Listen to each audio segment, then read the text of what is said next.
ஒருவேளை உங்களுக்கு வரப்போகிற ஆசீர்வாதம் உறுதியானது, நீங்கள் மனதிலே நம்பிக்கொண்டிருக்கிற காரியம் கண்டிப்பாக வரும். ஒருவேளை நீங்கள் எப்படி வரும் என்று உங்கள் மனதிலே நினைப்பீர்களே, ஆனால் ஆண்டவர் வாக்கு கொடுக்கிறார். சில நேரத்தில் ஆண்டவர் உங்களுக்கு அனுப்புறது எப்படின்னா, நீங்கள் எதிர்பார்க்காத இடத்திலிருந்து கர்த்தர் அனுப்புகிறதற்கு வல்லவராய் இருக்கிறார். சொல்லுகிறேன், ஒருவேளை நீங்களும் அப்படியேப்பட்ட சூழ்நிலையிலே இருக்கலாம். பாஸ்டர், எங்கிருந்து வரப்போகிறது?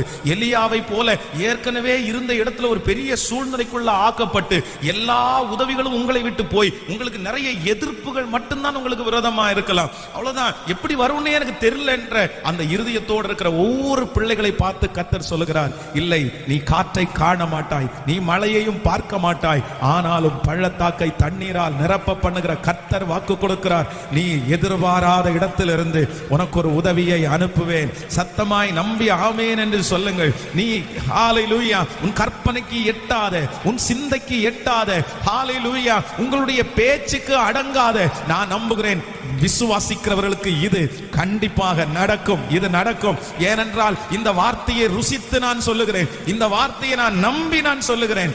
என் தேவனை போல பெரியவர் ஒருவரும் இல்லை. கரத்தை பிடிச்சு சொல்லுங்க, நீ நம்புகிறது கர்த்தராலே வரும். சொல்லுங்க, எல்லாரும் சொல்லுங்க, வரும். அது வர. அப்போ ஆண்டவர் நமக்கு அந்த வரக்கூடிய ஆசீர்வாதத்தை, அந்த நிச்சய தேவனை நம்புகிறவர்களுக்கு வரும்ல. அப்போ ஒன்று, நமக்கு சில நேரத்தில் எதிர்பாராத இடத்திலிருந்து கர்த்தர் நமக்கு அனுப்புவாராமா. எங்க இருந்து வருமாமா? விசுவாசிக்கிறீங்களா? நான் நம்புறேன்.